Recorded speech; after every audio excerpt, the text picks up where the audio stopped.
बुद्धिमान केकड़ा और चिड़िया। एक बार की बात है, एक घने जंगल में अलग अलग खड़े बरगद के दो विशाल वृक्ष थे। दरअसल उनके बीच इतना कम अंतर था कि पहली नजर में देखने पर वे एक ही वृक्ष लगते थे। हजारों चिड़ियाएं उस वृक्ष पर घोंसला बनाकर रहती थीं और उसी पेड़ के एक गहरे कोट में एक काला भयंकर सांप भी रहता था। जब भी चिड़ियाएं भोजन की खोज में निकलती, वह सांप कोटर से निकलता और पेड़ पर चढ़कर उनके बच्चों को खा जाता। यह उसका रोजमर्रा का काम हो गया था। मासूम चिड़िया के बच्चे उस सांप का प्रतिरोध भला कैसे करते। शाम को जब चिड़ियाएं अपने घोंसलों में वापस लौटती तो कोई न कोई घोंसला जरूर खाली रहता। उसमें रहने वाले बच्चों को तो वह काला सांप चट कर जाता था। चिड़ियाएं बेचारी उस सांप से चाहकर भी छुटकारा नहीं पा सकती थीं। एक दिन सरोवर के किनारे बैठी कुछ चिड़ियाएं अपनी इस असहाय दशा पर आंसू बहा रही थी। इतने में ही एक केकड़ा वहां आ निकला और उनसे रोने का कारण पूछा।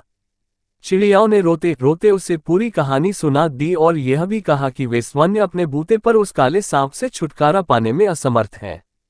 सुनकर केकड़ा सोच में पड़ गया कि चिड़ियाएं भी तो केकड़े की दुश्मन होती हैं, इनके बच्चों को खा जाती हैं।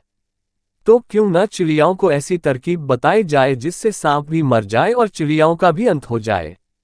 यही सोचता हुआ केकड़ा बोला, तुम रो मत, मैं तुम्हें एक उपाय बता रहा हूं जिसकी सहायता से वह दुष्ट सांप मारा जाएगा। केकड़े ने कहना शुरू किया, देखो, उस बरगद के पेड़ के पास ही एक बड़ा नेवला भी रहता है। तुम उस नेवला के बिल से लेकर बरगद के पेड़ के बीच के रास्ते में छोटी छोटी मछलियां बिखेर दो। नेवला एक एक कर मछलियां खाता हुआ आगे बढ़ेगा और सांप के पास जा पहुंचेगा। सभी चिड़ियाएं इस नायाब उपाय को सुनकर खुश हो गई और उन्होंने केकड़े के बताए अनुसार ही किया।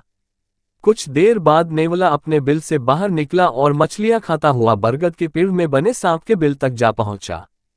सांप और नेवले के बीच भीषण लड़ाई हुई और नेवले ने कुछ ही देर में सांप को मार डाला।